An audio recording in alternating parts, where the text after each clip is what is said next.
Bonjour. En raison du décès de l'archevêque Gabriel de Coman le 26 octobre dernier, qui fut l'évêque dirigeant de l'archevêché des paroisses orthodoxes de tradition russe en Europe occidentale de 2003 à 2013, notre émission sera largement consacrée à l'histoire riche de cet archevêché et aux perspectives de son développement. Le portrait sera ainsi consacré à la grande figure fondatrice du métropolite Eloge, premier évêque dirigeant de l'archevêché russe. Puis, je reçois l'archimandrite Job Getcha, qui vient d'être élu le 1er novembre dernier, archevêque dirigeant de l'archevêché russe, pour succéder à Monseigneur Gabriel. Notre dossier évoquera la tradition orthodoxe de la préparation du Saint Miron, le Saint Crème, au patriarcat de Constantinople, et sa distribution dans l'ensemble du monde orthodoxe. Puis, après l'actualité orthodoxe du mois, la rubrique à saluer sera consacrée au CD nouveau, publié Eucharistia, chant de la liturgie orthodoxe en français, de l'ensemble Harmonie géorgienne, dirigé par Nana Peradze, chef de chœur de l'église serbe à Paris. Bon carême de Noël qui vient de commencer le 15 novembre et bonne montée vers la nativité à tous.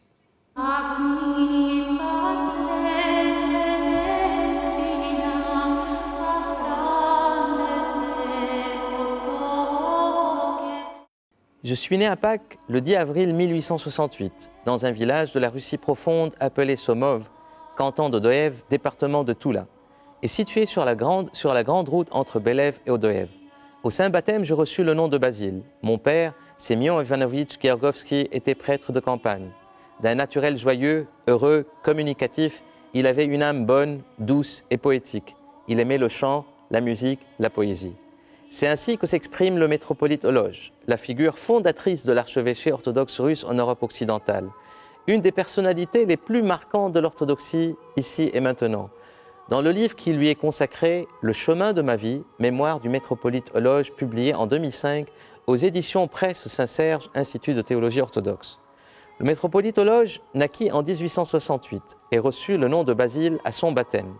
Après des études secondaires, puis au séminaire de Toula, qui se situe à 180 km au sud de Moscou, il entra à l'Académie de théologie de Moscou. Il reçut à 27 ans, en 1895, la tonsure monastique sous le nom de Loge, puis fut ordonné hiéromoine et nommé professeur de grec au séminaire de Toula. 2 ans plus tard, en 1897, il est nommé recteur du séminaire de Kolm, Pologne sous domination russe. Il est sacré évêque de Lublin le 12 janvier 1903, vicaire du diocèse de Kolm-Varsovie. En 1907, il fut élu député de la province de Kolm à la 2e Douma de l'Empire, puis réélu à la 3e Douma. Il fut élevé à la dignité d'archevêque en 1912. En juillet 1917, il fut appelé à siéger à la conférence préconciliaire. Et lors du concile de l'Église russe ouvert le 15 août 1917, il fut élu président de la commission Célébration, Prédication et Art liturgique. Après l'élection du patriarche Tikhon, l'archevêque Eloge fut élu membre du synode patriarcal de Russie. C'est en 1921 qu'il reçoit du patriarche Tikhon de Moscou un décret le nommant à la tête des paroisses orthodoxes russes en Europe occidentale avec les droits et les prérogatives d'évêque diocésain, puis une lettre du métropolite Benjamin de Pétrograd lui transmettant sa juridiction sur ces paroisses qui dépendaient du diocèse de Saint-Pétersbourg. Ces actes fondent la canonicité de l'œuvre ecclésiale du métropolite Eloge en Europe occidentale, qui a été élevée en janvier 1922 par décret patriarcal à la dignité de métropolite. Durant l'été 1921, Monseigneur Eloge visite les paroisses russes à Paris, à Londres, à Cannes, à Nice, à Menton, etc. En automne 1922, il s'installa à Paris et se mit à organiser l'administration diocésaine. Pour former les prêtres de son diocèse, c'est à son initiative que fut fondé en 1925 l'Institut de théologie orthodoxe Saint-Serge à Paris, dont il fut le premier recteur. En 1943, il reçut un doctorat honoris causa.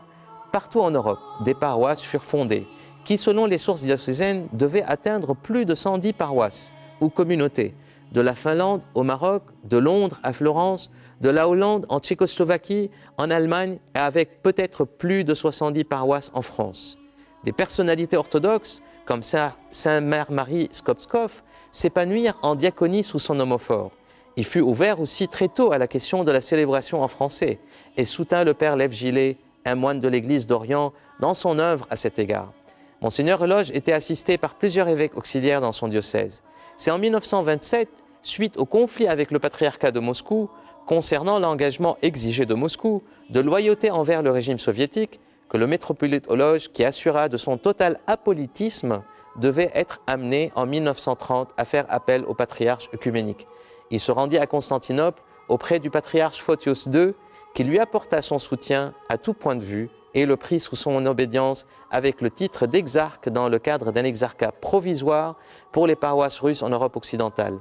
Pendant la Deuxième Guerre, qu'il passa à Paris, coupé de plus de la moitié de ses paroisses, Monseigneur Lodge suivait les événements avec attention. Attiré par son pays d'origine après la guerre, il engagea des négociations avec le nouveau patriarche de Moscou, Alexis Ier, tout récemment élu. Cependant, la plupart des membres du clergé et des laïcs ne partageaient pas ce penchant pour le retour au patriarcat de Moscou. Le métropolite Lodge mourut le 8 avril 1946 dans son petit logement de la rue d'Aru, auprès de sa cathédrale. Ses funérailles eurent lieu le 12 août, sous la présidence du métropolite Grégoire de Léningrad. 2 jours plus tôt, le métropolite Grégoire de Théatire, exarque du patriarche œcuménique en Europe occidentale, était venu prier devant son cercueil. Il est enterré dans l'église de la Dormition près du cimetière rue Sainte-Geneviève-des-Bois, dont il avait présidé en 1939 la consécration.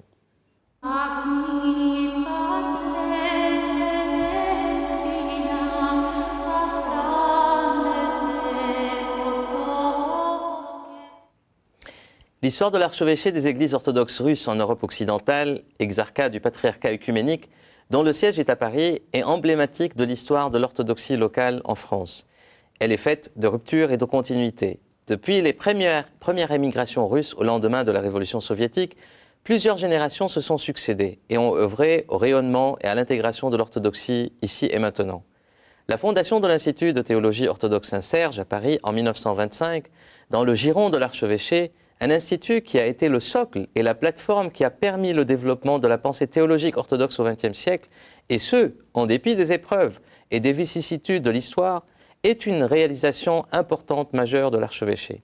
Inscrit initialement dans la tradition russe, nourri par la richesse des pères fondateurs et de grands théologiens et penseurs religieux orthodoxes russes qui ont marqué la France et dont le rayonnement s'est étendu au-delà des frontières de l'Hexagone, l'archevêché ne s'est pas pour autant enfermé dans la nostalgie identitaire, mais a su aussi développer sa propre vocation du témoignage du Christ ici et maintenant. C'est cette spécificité qu'incarne l'archevêché qu'on va tenter de décrypter en compagnie de l'archimandrite Job Getcha, qui vient d'être élu archevêque de cette instance ecclésiale lors de la dernière assemblée générale du 1er novembre dernier, qui a regroupé des délégués de plusieurs pays d'Europe occidentale. Son ordination épiscopale aura lieu le 30 novembre, fête de Saint-André, au Phanar, à Istanbul, siège du patriarcat œcuménique de Constantinople. Et il sera intronisé le 5 et le 6 décembre à la cathédrale Saint-Alexandre Nevski, le siège de l'archevêché à la rue d'Aru à Paris. L'archimandrite Job est né en 1974 dans une famille canadienne d'origine ukrainienne.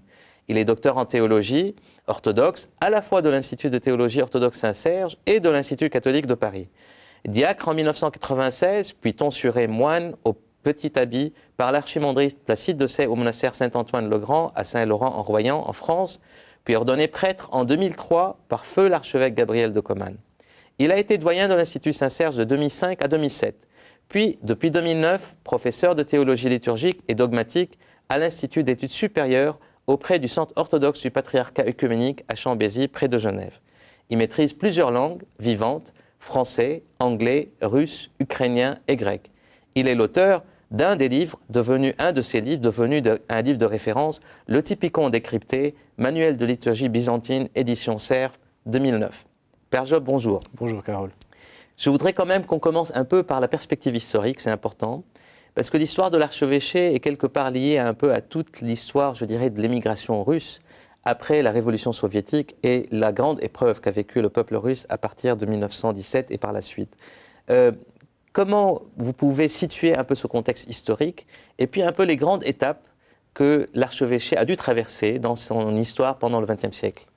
Je pense que la figure que vous évoquiez tout à l'heure du métropolite Lodge est non seulement une figure emblématique pour l'archevêché, mais aussi une figure prophétique pour l'orthodoxie du XXe siècle. Car le métropolite Lodge, dès le début, ne s'est pas simplement enfermé pour s'occuper des immigrés russes dont le Saint-Synode de l'Église de Russie, à l'époque, l'avait mandaté de travailler, de s'occuper de la pastorale de ces immigrés russes en Europe occidentale. Mais dès le début, comme vous le rappeliez tout à l'heure, c'est ouvert à la francophonie, c'est ouvert au contexte occidental. Un des premiers d'ailleurs. Un des premiers. Et il a été un des premiers, un des pionniers pour le mouvement écuménique. Si aujourd'hui encore, dans certains milieux orthodoxes, on sent une certaine crispation par rapport au mouvement écuménique, certains doutes ou certains... Et à l'écuménisme. À l'écuménisme en général, le métropolite Lodge était un des pionniers, il s'est ouvert au mouvement écuménique. Donc on peut discerner dans son œuvre pastorale, qui est admirablement décrite dans son récit « Le chemin de ma vie », trois plans disons, trois dimensions, trois directions dans lesquelles il s'est engagé dès le début et qui ont été le chemin historique de l'archevêché, à savoir la pastorale des immigrés russes, le témoignage de l'orthodoxie en Occident et l'ouverture à une orthodoxie locale, et également le dialogue écuménique. Et c'est, disons, ce plan, ce projet qu'il a dessiné dès le début, que ses successeurs, que ce soit le métropolite Vladimir Tikhoninski, que ce soit Monseigneur Georges Tarasov, Monseigneur Georges Wagner, Monseigneur Serge Konovalov, ils étaient toujours dans cette tension ou même plus récemment Monseigneur Gabriel, ils étaient toujours dans cette ligne, dans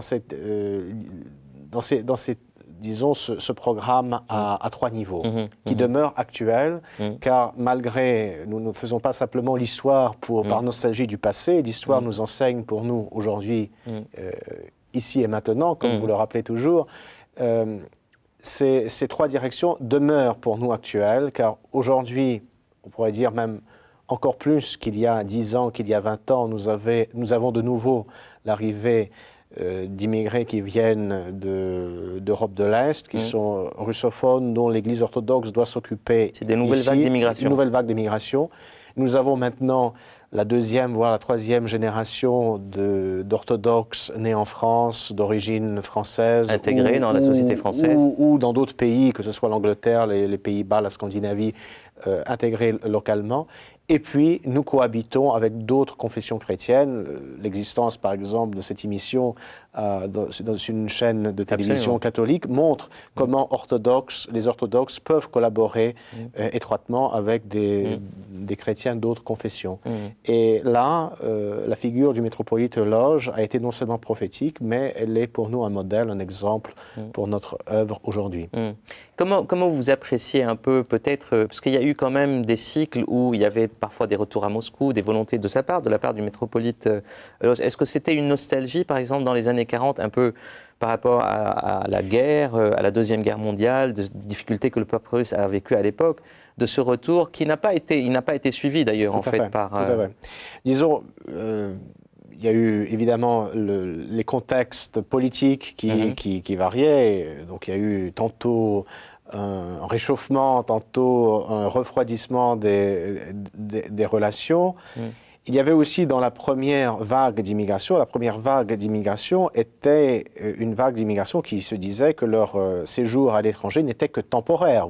Et c'est d'ailleurs la raison pour laquelle, à l'époque, l'exarcat a été créé comme un exarcat temporaire, parce que les membres de cet exarcat étaient persuadés qu'ils n'allaient pas s'établir en France ou ailleurs en Europe occidentale, qu'ils étaient momentanément dispersés et qu'ils allaient retourner dans leur pays très prochainement. Malheureusement, l'histoire a été différente, malgré... Comme pour toute la diaspora orthodoxe. Et une génération est passée, une deuxième génération passe, une troisième est en train de passer également. Donc les gens s'implantent et le contexte change. Bien sûr, le monde dans lequel on vit aujourd'hui, c'est un monde globalisé où les gens circulent facilement. Exactement. Et donc en plus du contexte politique, si vous voulez, des pays d'origine qui a été fluctuant, nous vivons aussi dans un monde qui est en transformation. Il ne faut pas oublier que nous ne sommes plus au XXe siècle, nous sommes au XXIe siècle. Et la manière dont nous vivons au XXIe siècle est totalement différente. Le monde bouge, les gens voyagent énormément pour le travail, pour leurs loisirs personnels.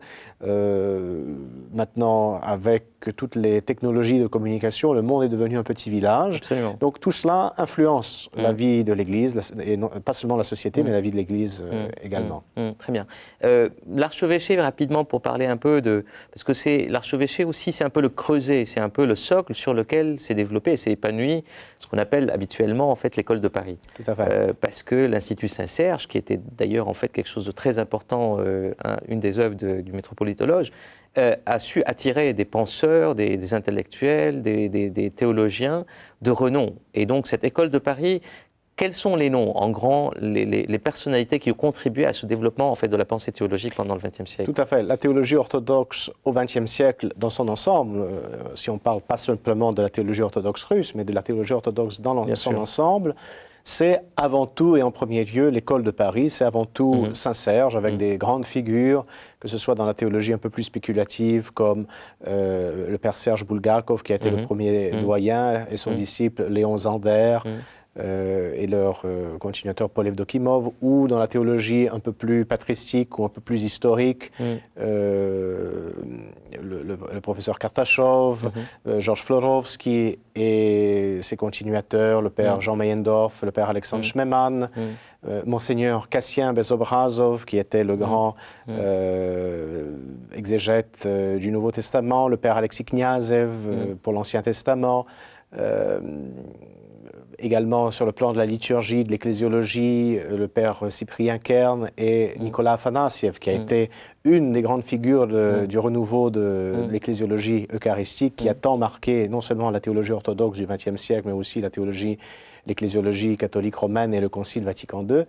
Toutes ces figures se sont retrouvées à Saint-Serge, pas par hasard, mais par la volonté du métropolite Loge, qui les a conviés, qui les a invités à venir, et du Seigneur. La providence. Mais la providence, évidemment, parce que tous ces gens se sont retrouvés un peu dispersés en Europe.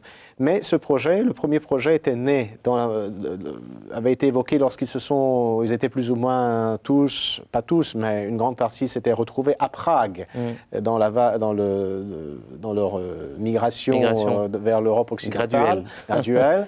Et donc, il y avait le projet de fonder une école de théologie pour essayer de continuer le travail théologique qui avait été interrompu par la Révolution en Russie. Et le métropolite Loge a eu cette vision, ce génie de créer une école, pas simplement pour créer une école, mais tout le travail pastoral de Monseigneur Loge, le fondement, c'est l'Institut Saint-Serge. Parce que pour lui, l'Institut Saint-Serge devait, d'une part, former les futurs prêtres pour s'occuper des paroisses qui s'ouvraient. L'Institut Saint-Serge devait travailler pour une ouverture au monde occidental, et très vite, Saint-Serge s'est ouvert au monde occidental. Il n'était pas simplement refermé sur le monde russe, il s'est ouvert au monde occidental. La preuve, Olivier Clément était un des premiers professeurs enseignés en français à l'Institut Saint-Serge. Et également pour pouvoir faire cette recherche théologique et s'investir dans le dialogue écuménique. Les professeurs de Saint-Serge, que ce soit Serge Bulgakov, Léon Zander, Georges Florovsky, ont été des grandes figures du mouvement écuménique. Qui ont dépassé la France. En fait, qui ont dépassé la France, qui ont participé à des gens comme Meyendorf aussi, Jean Meyendorf. Des assemblées générales du Conseil écuménique des Églises, qui ont été membres de différentes commissions théologiques. Donc tout ce travail s'est fait à partir de Saint-Serge, qui a marqué la pensée théologique au XXe siècle. Là, vous êtes un jeune archevêque, un archevêque jeune, donc vous avez très promettant, avec pas mal de charisme et de compétences. Bien sûr, l'histoire de l'archevêché, comme l'histoire de toute Église, passe par des moments qui sont parfois des moments difficiles et des moments moins difficiles. Aujourd'hui, en fait, c'est l'apaisement. Votre feuille de route pour l'avenir, en fait, c'est quoi? Bien sûr, Saint-Serge, qui est au cœur, doit être, à mon sens, en fait, du renouveau, quelque part, de cette... pas seulement uniquement pour l'archevêché en tant que tel, mais pour les autres diocèses. Donc, quelle est votre feuille de route? Je prends un peu l'exemple... C'est la même direction. L'exemple sur Monseigneur Loge. Nous parlons très souvent de l'Église locale, et très souvent, les gens pensent l'Église locale comme une institution, pense l'Église locale comme une structure un peu... Une superstructure qui descend du ciel. Voilà, une superstructure, une structure quasiment virtuelle, mais l'Église locale, elle est là. C'est ce qu'on fait maintenant, c'est ce que l'on fait dans les paroisses. Donc je pense que la pastorale se fait dans les paroisses. C'est dans la paroisse que se vivent les choses, parce que ce sont dans les paroisses que sont vécus les sacrements de l'Église. Et comme le disait un grand théologien et spirituel de l'Église orthodoxe, Saint Nicolas Kabasilas, l'Église se manifeste dans les sacrements, donc, et en premier lieu dans l'Eucharistie. Donc il faut travailler étroitement avec les paroisses. Aujourd'hui, et surtout, je dirais, avec les paroisses de province. Nous avons un peu également une vision un peu défigurée de l'orthodoxie en France, parce que nous nous concentrons sur la richesse que nous avons. C'est le modèle jacobin français. À Paris, dans la capitale, mais nous avons beaucoup de besoins dans l'orthodoxie en province. Il y a parfois non seulement un manque de prêtres, mais parfois un manque de prêtres qui parlent les langues des fidèles, parce que nous avons plein de fidèles orthodoxes qui sont disséminés encore aujourd'hui et encore plus qu'avant. Donc il faut les lier. Qu'il faut les rassembler, dont il faut s'occuper. Donc ça, il faut travailler avec les paroisses. Évidemment, pastorale. Qui fait ce travail dans les paroisses, ce sont les prêtres. Donc l'évêque doit collaborer étroitement avec les prêtres. On a chez les pères de l'Église la figure de l'évêque comme un père de famille.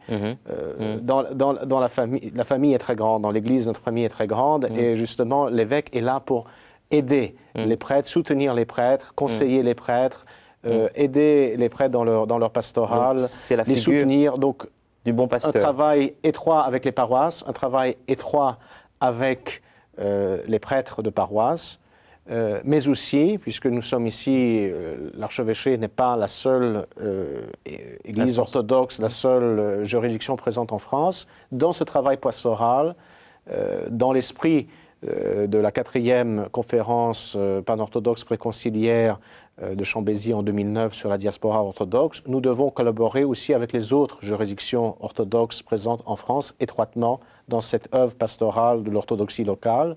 Très bien. Et cela se fait par le biais de notre participation et notre collaboration au sein des assemblées des évêques orthodoxes, ici en France, mais aussi des assemblées dans les autres régions du monde. Merci beaucoup, Père Job. Merci, Carole.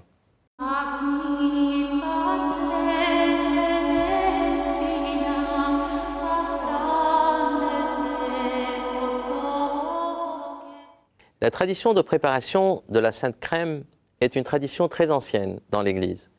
Au patriarcat œcuménique de Constantinople, la préparation se fait, dans l'époque contemporaine, pratiquement tous les 10 ans, par de longs offices, présidés par les patriarches œcuméniques successifs, différents métropolites et des représentants de toutes les églises autocéphales orthodoxes.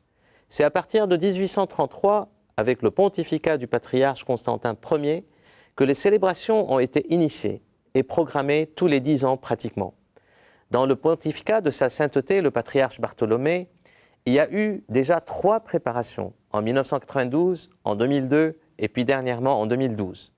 Les offices de sanctification commencent le dimanche des Rameaux et se concluent le jeudi saint.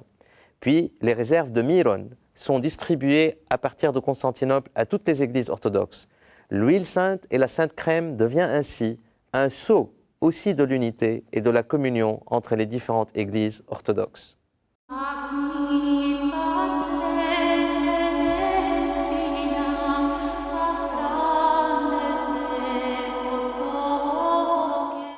Tatiana, bonjour. Bonjour Carole. Voici l'actualité orthodoxe. Décès et funérailles de l'archevêque Gabriel de Coman. L'archevêque Gabriel de Coman, qui dirigea l'archevêché russe en Europe occidentale de 2003 à 2013, est décédé le 26 octobre. Ses funérailles ont été présidées par le métropolite Emmanuel le 1er novembre à la cathédrale Saint-Alexandre Nevski à Paris. Décès de Mère Olga, higoumène du monastère de Bussy. Mère Olga, dans le monde Hélène Sleskin, higoumène du monastère Notre-Dame de toute protection à Bussy-en-Othe dans l'Yonne, est décédée le 3 novembre dernier au cours de la liturgie à l'âge de 98 ans. L'archimandrit Job, élu archevêque. Par l'Assemblée générale de l'archevêché des Églises orthodoxes russes en Europe occidentale, réunie le 1er novembre dernier. Son ordination épiscopale aura lieu le 30 novembre au patriarcat de Constantinople et Istanbul, puis sera intronisé le 5 et 6 décembre à la cathédrale Saint-Alexandre Nevski à Paris. Un nouvel évêque bulgare pour la métropole d'Europe occidentale. Il s'agit de Monseigneur Antoine de Constantinia. Le maire de Paris visite l'Institut Saint-Serge. Bertrand Delanoë s'est rendu le 18 octobre dernier à l'Institut où il a été accueilli par le métropolite Emmanuel ainsi que par le père Nicolas Zolin, doyen de l'Institut. Intronisation du métropolite antiochien de France, d'Europe occidentale et méridionale, Monseigneur Ignatios. Elle a eu lieu le 17 novembre à l'église Sainte-Hélène à Vaucresson, sous la présidence de sa béatitude, le patriarche Jean X d'Antioche, accompagné d'une délégation d'évêques antiochiens. Plusieurs évêques orthodoxes ainsi que les personnalités civiles et religieuses y ont pris part. L'annuaire orthodoxe 2013-2014. La deuxième édition vient d'être publiée par le monastère de Kontok. De 88 pages, il contient une carte des lieux de culte orthodoxe, une présentation de l'AEOF, la liste des 220 lieux de culte en France, la liste de 300 prêtres et diacres et leurs coordonnées, les monastères, les écoles de théologie, les mouvements, les institutions et les médias, les librairies et les ciergeries, la liste des clercs aumôniers ainsi que celle des ateliers de chant liturgique et d'iconographie. Une nouvelle liturgie en français. Il s'agit de la divine liturgie de Saint Jacques, frère du Seigneur, en version bilingue, en slavon et en français, publiée en novembre par le séminaire russe en région parisienne. La liturgie de Saint Jacques relève de la tradition de l'Église de Jérusalem. Elle est une des plus anciennes liturgies eucharistiques conservées par l'Église orthodoxe. Numéro spécial de contact sur le Concile panorthodoxe. C'est le numéro 243 de cette revue française de l'orthodoxie qui vient de paraître avec tous les actes de colloque organisés en 2012 à l'Institut Saint-Serge avec le Centre œcuménique de l'Université catholique de Louvain sur les enjeux du prochain concile de l'Église orthodoxe. Merci Tatiana. Je t'en prie.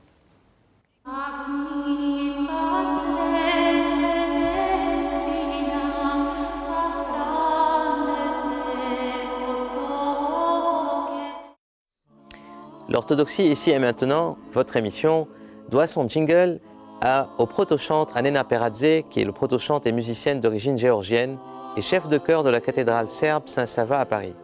Ce Agni Parthene, à chanter par sa voix angélique, pour ne pas dire divine, est devenu la marque de cette émission, mais aussi et surtout son ethos orthodoxe et sa carte d'identité, c'est-à-dire cette capacité d'être, comme le chant interprété par Nana Peradze, dans l'approfondissement et dans l'aération et l'élévation, dans l'enracinement et le dépassement, dans le beau et dans le vrai. Le chant de Nana Peradze est prière. Elle se place dans l'épicentre de l'attention priante, car tout vrai chant liturgique est louange et prière, si celui ou celle qui l'interprète se maintient dans cette tension priante comme Nana Peradze le fait. La louange qu'interprète Nana Peradze est ainsi à la fois approfondissement et invitation à l'élévation, avec finesse, nuance, esprit et beauté, aérés, purifiés, affinés par la prière, la foi et l'épreuve. Elle nous emporte vers les lieux de prière et par la belle maîtrise de la voix, elle transforme la technicité et la dépasse et en fait une invitation à la communion.